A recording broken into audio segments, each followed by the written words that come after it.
ભરૂચ જિલ્લામાં ફરી એકવાર અસામાજિક તત્વોનો આતંક સામે આવ્યો છે। આમોદ તાલુકાના માતર ગામના બે યુવાનોને જમવાની લાલચ આપીને ટોળકી દ્વારા અપહરણનો પ્રયાસ કરવામાં આવ્યો હતો। ત્યારબાદ તેમને તીક્ષ્ણ હથિયારો વડે જીવલેણ હુમલો કરી ઘાયલ કરાયા હતા। ભરૂચ દિલ્હી મુંબઈ એક્સપ્રેસ વે પર આવેલ દેગામ ટોલનાકા નજીકથી ઘટના સામે આવી છે। પ્રાપ્ત માહિતી અનુસાર માતર ગામના એઝાઝ અને પ્રદીપ નામના યુવાનને અજાણ્યા શખ્સોએ જમવાનું આપવાના બહાને ત્યાં બોલાવ્યા હતા। ત્યાં પહોંચતાની સાથે જ પરમાર સાપા વલણ અને પાદરા તાલુકાના શખ્સોએ તેમની ઉપર તીક્ષ્ણ હથિયારોથી હુમલો કર્યો હતો। પ્રાથમિક અનુમાન પ્રમાણે જૂની અદાવતને કારણે આ હુમલો કરવામાં આવ્યો હોવાની શક્યતાઓ સેવાઈ રહી છે। જ્યારે બંને યુવાનોને ઢોર માર મારીને ત્યાં જ છોડીને આરોપીઓ ફરાર થઈ ગયા હતા। ઘાયલ એઝાઝે પોતાના સગા સંબંધીઓને ફોન કરી ઘટનાની જાણકારી આપી હતી। ત્યારબાદ 108 એમ્બ્યુલન્સ દ્વારા બંનેને ભરૂચ સિવિલ હોસ્પિટલ ખાતે સારવાર માટે ખસેડવામાં આવ્યા હતા। હાલ પોલીસે ઘટના અંગે ગુનો નોંધી વધુ તપાસ હાથ ધરી છે।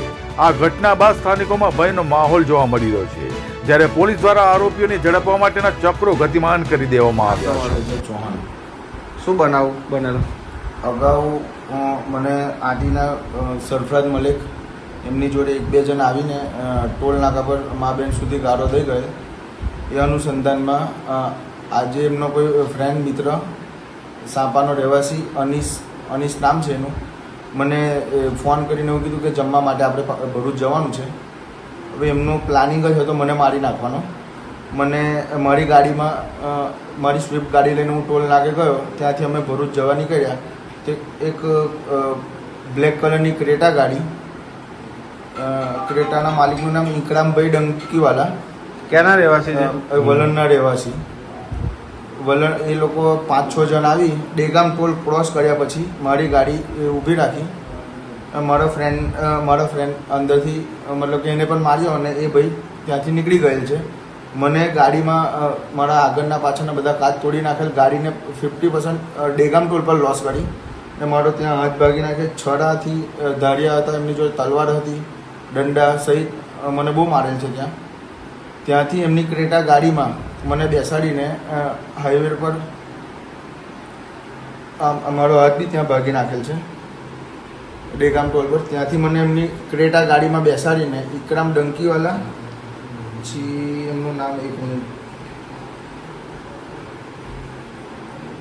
શહેજાદ ને સમીર સલીમ, ઇકરામ ડંકીવાલા વલણના રહેવાસી, શહેજાદભાઈ સાપાના રહેવાસી અને સમીર સલીમ સાપાના રહેવાસી। એમને મને ગાડીમાં ક્રેટામાં બેહાડીને દેગામ ટોલ પર લાવેલ ને ગળા પર ચપ્પુ મૂકીને મને કહેતા હતા કે તું આ બધા ધંધા કેમ કરે છે, મને જાનથી મારી નાખવાની ગાડીમાં કોશિશ કરી। ત્યાર પછી રસ્તામાં દેગામ ટોલથી સાપા ટોલ રસ્તામાં લાવતા ક્રેટા ગાડી ઊભી રાખેલ। પછી આપણે સમિયાલા ટોલથી સ્વિફ્ટ ગાડી, એમાં સરફરાજ મલિક, બીજા મારી જોડે ફોટા છે, એમાં 10-12 જણ ટોટલ ક્રેટા ગાડી થઈ, સ્વિફ્ટ ગાડી થઈ 10-12 માણસ હતા। ત્યાં પાછો મને મારેલ છે, હાથ વડે, દંડા વડે। તમને કેટલી જગ્યાએ મારેલ છે? મને હાથમાં, પગમાં, અહીંયા છાતીમાં ટીકો મારેલ છે, અહીંયાથી દંડા વડે મારેલ છે મને। ત્યાં મને ચપ્પુથી જાનથી મારી નાખવાની ધમકી આપેલ છે ને મને અગાઉ બેસાડીને ગાડીમાં એવું કહેવામાં આવેલ છે કે તું પોલીસ સ્ટેશન જઈશ કે કોઈ બી અમારી જોડે કોઈ બી કાનૂની કાર્યવાહી કરશો તો તને જાનથી મારી નાખીશું અમે ને તારી ફેમિલીને ખતરો છે કહેવાય।